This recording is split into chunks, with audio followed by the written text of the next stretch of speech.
أعوذ بالله من الشيطان الرجيم. بسم الله الرحمن الرحيم.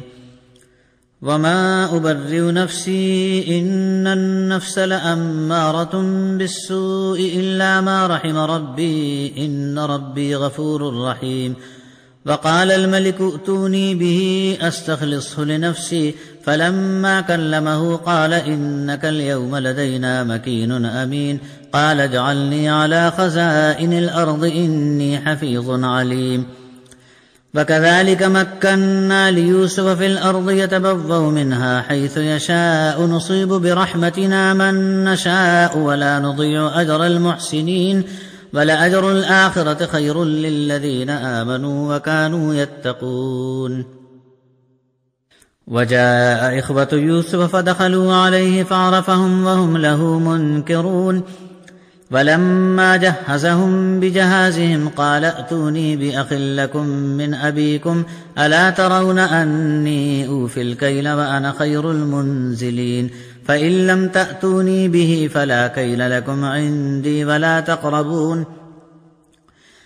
قالوا سنراود عنه أباه وإنا لفاعلون. وقال لفتيانه اجعلوا بضاعتهم في رحالهم لعلهم يعرفونها إذا انقلبوا إلى أهلهم لعلهم يرجعون. فلما رجعوا إلى أبيهم قالوا يا أبانا منع منا الكيل فأرسل معنا أخانا نكتل وإنا له لحافظون. قال هل آمنكم عليه إلا كما أمنتكم على أخيه من قبل فالله خير حافظا وهو أرحم الراحمين. ولما فتحوا متاعهم وجدوا بضاعتهم ردت إليهم قالوا يا أبانا ما نبغي هذه بضاعتنا ردت إلينا ونمير أهلنا ونحفظ أخانا ونزداد كيل بعير ذلك كيل يسير. قال لن أرسله معكم حتى تؤتون موثقا من الله لتأتونني به إلا أن يحاط بكم. فلما آتوه موثقهم قال الله على ما نقول وكيل. وقال يا بني لا تدخلوا من باب واحد وادخلوا من أبواب متفرقة وما أغني عنكم من الله من شيء إن الحكم إلا لله عليه توكلت وعليه فليتوكل المتوكلون. ولما دخلوا من حيث أمرهم أبوهم ما كان يغني عنهم من الله من شيء إلا حاجة في نفس يعقوب قضاها وإنه لذو علم لما علمناه ولكن أكثر الناس لا يعلمون. ولما دخلوا على يوسف آوى إليه أخاه قال إني أنا أخوك فلا تبتئس بما كانوا يعملون. فلما جهزهم بجهازهم جعل السقاية في رحل أخيه ثم أذن مؤذن أيتها العير إنكم لسارقون. قالوا وأقبلوا عليهم ماذا تفقدون. قالوا نفقد صواع الملك ولمن جاء به حمل بعير وأنا به زعيم. قالوا تالله لقد علمتم ما جئنا لنفسد في الأرض وما كنا سارقين. قالوا فما جزاؤه إن كنتم كاذبين. قالوا جزاؤه من وجد في رحله فهو جزاؤه كذلك نجزي الظالمين. فبدأ بأوعيتهم قبل وعاء أخيه ثم استخرجها من وعاء أخيه كذلك كدنا ليوسف ما كان ليأخذ أخاه في دين الملك إلا أن يشاء الله نرفع درجات من نشاء وفوق كل ذي علم عليم.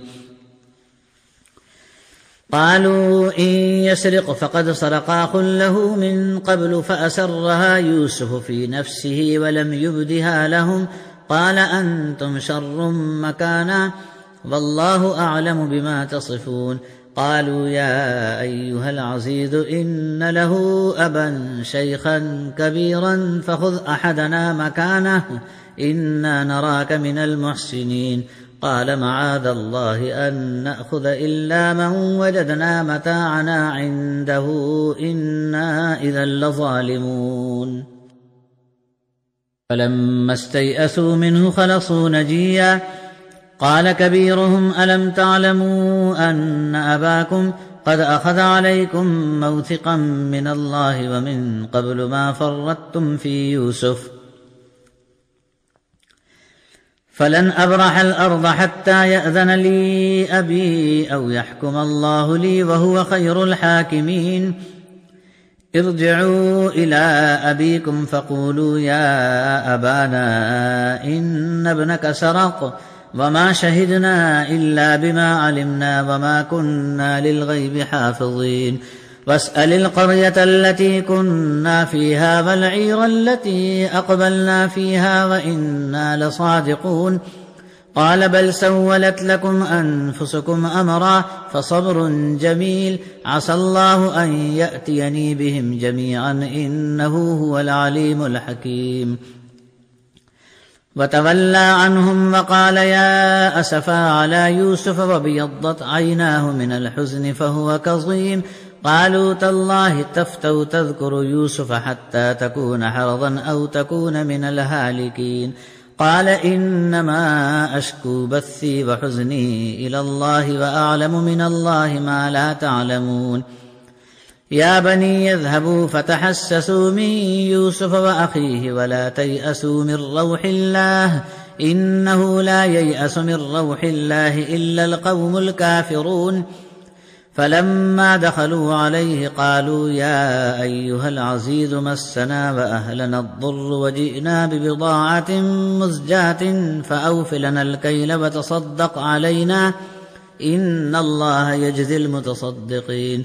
قال هل علمتم ما فعلتم بيوسف وأخيه إذ أنتم جاهلون. قالوا أئنك لأنت يوسف قال أنا يوسف وهذا أخي قد من الله علينا إنه من يتق ويصبر فإن الله لا يضيع أجر المحسنين. قالوا تالله لقد آثرك الله علينا وإن كنا لخاطئين.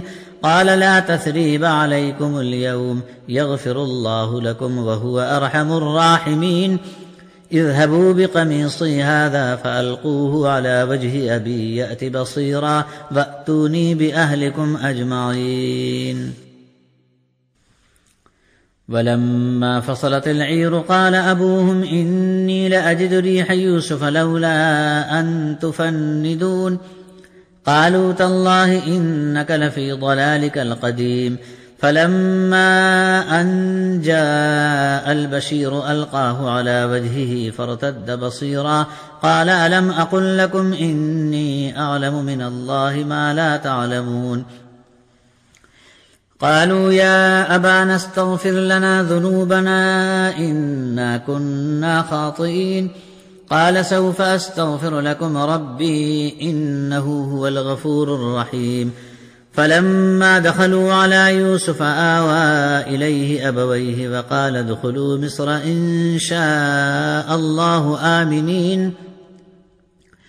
ورفع أبويه على العرش وخروا له سجدا وقال يا أبت هذا تأويل رؤياي من قبل قد جعلها ربي حقا.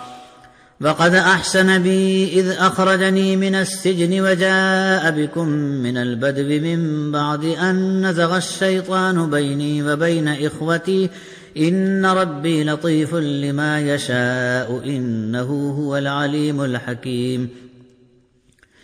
رب قد آتيتني من الملك وعلمتني من تأويل الأحاديث فاطر السماوات والأرض أنت وليي في الدنيا والآخرة توفني مسلما وألحقني بالصالحين. ذلك من أنباء الغيب نوحيه إليك وما كنت لديهم إذ أجمعوا أمرهم وهم يمكرون. وما أكثر الناس ولو حرصت بمؤمنين وما تسألهم عليه من أجر إن هو إلا ذكر للعالمين. وكأي من آية في السماوات والأرض يمرون عليها وهم عنها معرضون وما يؤمن أكثرهم بالله إلا وهم مشركون. أفأمنوا أن تأتيهم غاشية من عذاب الله أو تأتيهم الساعة بغتة وهم لا يشعرون. قل هذه سبيلي أدعو إلى الله على بصيرة أنا ومن اتبعني وسبحان الله وما أنا من المشركين. وما أرسلنا من قبلك إلا رجالا نوحي إليهم من أهل القرى أفلم يسيروا في الأرض فينظروا كيف كان عاقبة الذين من قبلهم ولدار الآخرة خير للذين اتقوا أفلا تعقلون. حتى إذا استيأس الرسل وظنوا أنهم قد كذبوا جاءهم نصرنا فنجي من نشاء ولا يرد بأسنا عن القوم المجرمين. لقد كان في قصصهم عبرة لأولي الألباب ما كان حديثا يفترى ولكن تصديق الذي بين يديه وتفصيل كل شيء وهدى ورحمة لقوم يؤمنون. بسم الله الرحمن الرحيم. ألف لام ميم را تلك آيات الكتاب والذي أنزل إليك من ربك الحق ولكن أكثر الناس لا يؤمنون. الله الذي رفع السماوات بغير عمد ترونها ثم استوى على العرش وسخر الشمس والقمر كل يجري لأجل مسمى يدبر الأمر يفصل الآيات لعلكم بلقاء ربكم توقنون. وهو الذي مد الأرض وجعل فيها رواسي وأنهارا ومن كل الثمرات جعل فيها زوجين اثنين يغشي الليل النهار إن في ذلك لآيات لقوم يتفكرون. وفي الأرض قطع متجاورات وجنات من أعناب وزرع ونخيل صنوان وغير صنوان يسقى بماء واحد ونفضل بعضها على بعض في الأكل إن في ذلك لآيات لقوم يعقلون. وإن تعجب فعجب قولهم أإذا كنا ترابا أإنا لفي خلق جديد أولئك الذين كفروا بربهم وأولئك الأغلال في أعناقهم وأولئك أصحاب النار هم فيها خالدون. ويستعجلونك بالسيئة قبل الحسنة وقد خلت من قبلهم المثلات وإن ربك لذو مغفرة للناس على ظلمهم وإن ربك لشديد العقاب. ويقول الذين كفروا لولا أنزل عليه آية من ربه إنما أنت منذر ولكل قوم هاد. الله يعلم ما تحمل كل أنثى وما تغيض الأرحام وما تزداد وكل شيء عنده بمقدار. عالم الغيب والشهادة الكبير المتعال. سواء منكم من أسر القول ومن جهر به ومن هو مستخف بالليل وسارب بالنهار. له معقبات من بين يديه ومن خلفه يحفظونه من أمر الله إن الله لا يغير ما بقوم حتى يغيروا ما بأنفسهم وإذا أراد الله بقوم سوءا فلا مرد له وما لهم من دونه من وال. هو الذي يريكم البرق خوفا وطمعا وينشئ السحاب الثقال ويسبح الرعد بحمده والملائكة من خيفته ويرسل الصواعق فيصيب بها من يشاء وهم يجادلون في الله وهو شديد المحال. له دعوة الحق والذين يدعون من دونه لا يستجيبون لهم بشيء إلا كباسط كفيه إلى الماء ليبلغ فاه وما هو ببالغه وما دعاء الكافرين إلا في ضلال ولله يسجد من في السماوات والأرض طوعا وكرها وظلالهم بالغدو والآصال قل من رب السماوات والأرض قل الله قل أفاتخذتم من دونه أولياء لا يملكون لأنفسهم نفعا ولا ضرا قل هل يستوي الأعمى والبصير أم هل تستوي الظلمات والنور أم جعلوا لله شركاء خلقوا كخلقه فتشابه الخلق عليهم قل الله خالق كل شيء وهو الواحد القهار أنزل من السماء ماء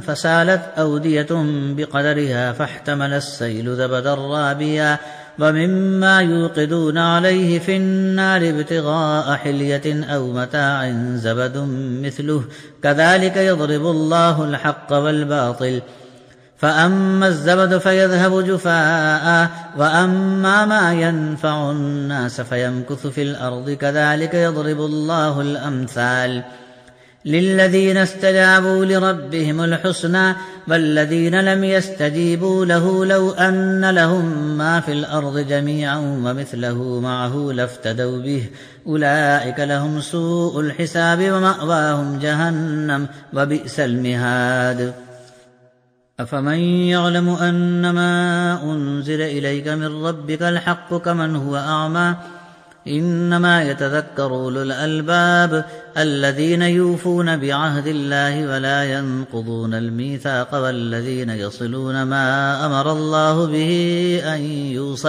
أن يوصل ويخشون ربهم ويخافون سوء الحساب والذين صبروا ابتغاء وجه ربهم وأقاموا الصلاة وأنفقوا مما رزقناهم سرا وعلانية ويدرؤون بالحسنة السيئة أولئك لهم عقبى الدار جنات عدن يدخلونها ومن صلح من آبائهم وأزواجهم وذرياتهم والملائكة يدخلون عليهم من كل باب سلام عليكم بما صبرتم فنعم عقبى الدار والذين ينقضون عهد الله من بعد ميثاقه ويقطعون ما أمر الله به أن يوصل ويفسدون في الأرض أولئك لهم اللعنة ولهم سوء الدار الله يبسط الرزق لمن يشاء ويقدر وفرحوا بالحياة الدنيا وما الحياة الدنيا في الآخرة إلا متاع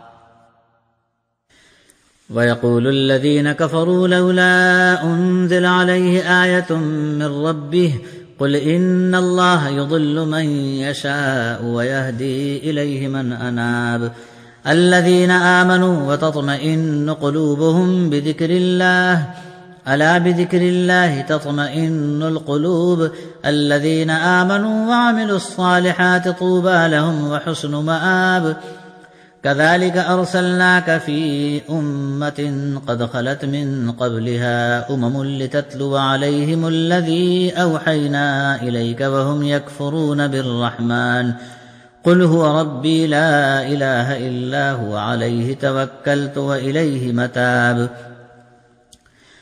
ولو أن قرآنا سيرت به الجبال أو قطعت به الأرض أو كلم به الموتى بل لله الأمر جميعا أفلم ييأس الذين آمنوا أن لو يشاء الله لهدى الناس جميعا ولا يزال الذين كفروا تصيبهم بما صنعوا قارعة أو تحل قريبا من دارهم حتى يأتي وعد الله إن الله لا يخلف الميعاد ولقد استهزئ برسل من قبلك فأمليت للذين كفروا ثم أخذتهم فكيف كان عقاب أفمن هو قائم على كل نفس بما كسبت وجعلوا لله شركاء قل سموهم أم تنبئونه بما لا يعلم في الأرض أم بظاهر من القول بل زين للذين كفروا مكرهم وصدوا عن السبيل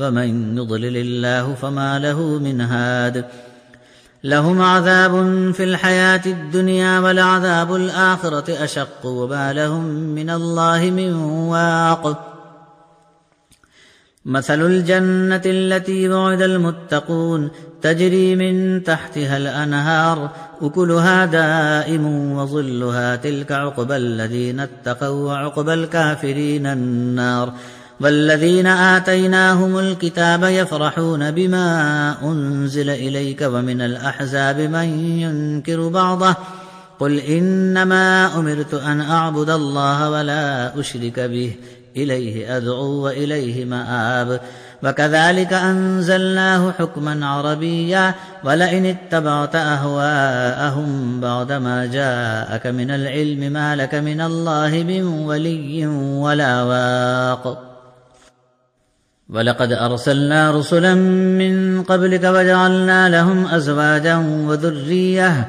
وما كان لرسول أن يأتي بآية إلا بإذن الله لكل أجل كتاب يمحو الله ما يشاء ويثبت وعنده أم الكتاب وإما نرينك بعض الذي نعدهم أو نتوفينك فإنما عليك البلاغ وعلينا الحساب أولم يروا أنا نأتي الأرض ننقصها من أطرافها والله يحكم لا معقب لحكمه وهو سريع الحساب وقد مكر الذين من قبلهم فلله المكر جميعا يعلم ما تكسب كل نفس وسيعلم الكفار لمن عقبى الدار ويقول الذين كفروا لست مرسلا قل كفى بالله شهيدا بيني وبينكم ومن عنده علم الكتاب ألف لام را كتاب أنزلناه إليك لتخرج الناس من الظلمات إلى النور بإذن ربهم إلى صراط العزيز الحميد الله الذي له ما في السماوات وما في الأرض وويل للكافرين من عذاب شديد الذين يستحبون الحياة الدنيا على الآخرة ويصدون عن سبيل الله ويبغونها عوجا أولئك في ضلال بعيد وما أرسلنا من رسول إلا بلسان قومه ليبين لهم فيضل الله من يشاء ويهدي من يشاء وهو العزيز الحكيم ولقد أرسلنا موسى بآياتنا أن أخرج قومك من الظلمات إلى النور وذكرهم بأيام الله إن في ذلك لآيات لكل صبار شكور وإذ قال موسى لقومه اذكروا نعمة الله عليكم إذ أنجاكم من آل فرعون يسومونكم سوء العذاب ويذبحون أبناءكم ويستحيون نساءكم وفي ذلكم بلاء من ربكم عظيم وإذ تأذن ربكم لئن شكرتم لأزيدنكم ولئن كفرتم إن عذابي لشديد وقال موسى إن تكفروا أنتم ومن في الأرض جميعا فإن الله لغني حميد ألم يأتكم نبأ الذين من قبلكم قوم نوح وعاد وثمود والذين من بعدهم لا يعلمهم إلا الله جاءتهم رسلهم بالبينات فردوا أيديهم في أفواههم وقالوا إنا كفرنا بما أرسلتم به وإنا لفي شك مما تدعوننا إليه مريب قالت رسلهم أفي الله شك فاطر السماوات والأرض يدعوكم ليغفر لكم من ذنوبكم ويؤخركم إلى أجل مسمى قالوا إن أنتم إلا بشر مثلنا تريدون أن تصدونا عما كان يعبد آباؤنا فأتونا بسلطان مبين قالت لهم رسلهم إن نحن إلا بشر مثلكم ولكن الله يمن على من يشاء من عباده وما كان لنا أن نأتيكم بسلطان إلا بإذن الله وعلى الله فليتوكل المؤمنون وما لنا ألا نتوكل على الله وقد هدانا سبلنا ولنصبرن على ما آذيتمونا وعلى الله فليتوكل المتوكلون. وقال الذين كفروا لرسلهم لنخرجنكم من أرضنا أو لتعودن في ملتنا فأوحى إليهم ربهم لنهلكن الظالمين ولنسكننكم الأرض من بعدهم ذلك لمن خاف مقامي وخاف وعيد واستفتحوا وخاب كل جبار عنيد من ورائه جهنم ويسقى من ماء صديد يتجرعه ولا يكاد يسيغه ويأتيه الموت من كل مكان وما هو بميت ومن ورائه عذاب غليظ. مثل الذين كفروا بربهم أعمالهم كرماد اشتدت به الريح في يوم عاصف لا يقدرون مما كسبوا على شيء ذلك هو الضلال البعيد. ألم تر أن الله خلق السماوات والأرض بالحق إن يشأ يذهبكم ويأتي بخلق جديد وما ذلك على الله بعزيز. وبرزوا لله جميعا فقال الضعفاء للذين استكبروا إنا كنا لكم تبعا فهل أنتم مغنون عنا من عذاب الله من شيء قالوا لو هدانا الله لهديناكم سواء علينا أجزعنا أم صبرنا ما لنا من محيص. وقال الشيطان لما قضي الأمر إن الله وعدكم وعد الحق ووعدتكم فأخلفتكم وما كان لي عليكم من سلطان إلا أن دعوتكم فاستجبتم لي فلا تلوموني ولوموا أنفسكم ما أنا بمصرخكم وما أنتم بمصرخي إني كفرت بما أشركتمون من قبل إن الظالمين لهم عذاب أليم. وأدخل الذين آمنوا وعملوا الصالحات جنات تجري من تحتها الأنهار خالدين فيها بإذن ربهم تحيتهم فيها سلام. ألم تر كيف ضرب الله مثلا كلمة طيبة كشجرة طيبة أصلها ثابت وفرعها في السماء تؤتي أكلها كل حين بإذن ربها ويضرب الله الأمثال للناس لعلهم يتذكرون. ومثل كلمة خبيثة كشجرة خبيثة اجتثت من فوق الأرض ما لها من قرار يثبت الله الذين آمنوا بالقول الثابت في الحياة الدنيا وفي الآخرة ويضل الله الظالمين ويفعل الله ما يشاء. ألم تر إلى الذين بدلوا نعمة الله كفرا وأحلوا قومهم دار البوار جهنم يصلونها وبئس القرار وجعلوا لله أندادا ليضلوا عن سبيله قل تمتعوا فإن مصيركم إلى النار.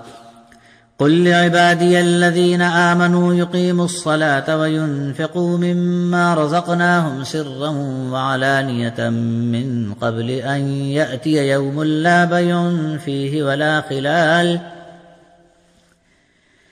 الله الذي خلق السماوات والأرض وأنزل من السماء ماء فأخرج به من الثمرات رزقا لكم وسخر لكم الفلك لتجري في البحر بأمره وسخر لكم الأنهار وسخر لكم الشمس والقمر دائبين وسخر لكم الليل والنهار وآتاكم من كل ما سألتموه وإن تعدوا نعمة الله لا تحصوها إن الإنسان لظلوم كفار.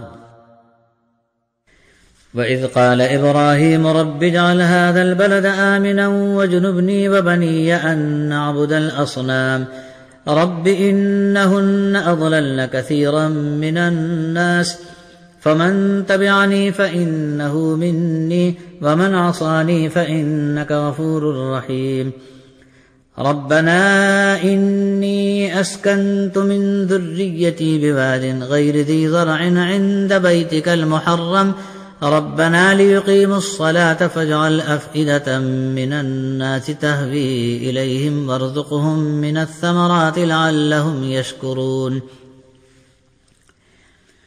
ربنا إنك تعلم ما نخفي وما نعلن وما يخفى على الله من شيء في الأرض ولا في السماء الحمد لله الذي وهب لي على الكبر إسماعيل وإسحاق إن ربي لسميع الدعاء رب اجعلني مقيم الصلاة ومن ذريتي ربنا وتقبل دعاء ربنا اغفر لي ولوالدي وللمؤمنين يوم يقوم الحساب.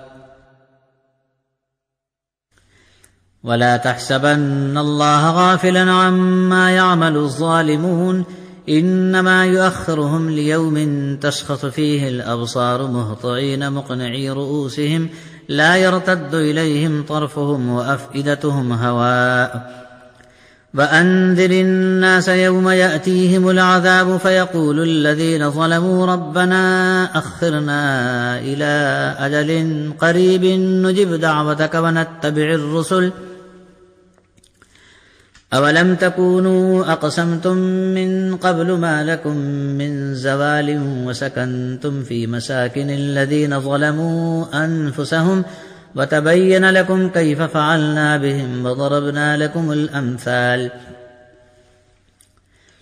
وقد مكروا مكرهم وعند الله مكرهم وإن كان مكرهم لتزول منه الجبال فلا تحسبن الله مخلف وعده رسله إن الله عزيز ذو انتقام. يوم تبدل الأرض غير الأرض والسماوات وبرزوا لله الواحد القهار وترى المجرمين يومئذ مقرنين في الأصفاد سرابيلهم من قطران وتغشى وجوههم النار ليجزي الله كل نفس ما كسبت إن الله سريع الحساب. هذا بلاغ للناس ولينذروا به وليعلموا أنما هو إله واحد وليذكر أولو الألباب. بسم الله الرحمن الرحيم ألف لام را تلك آيات الكتاب وقرآن مبين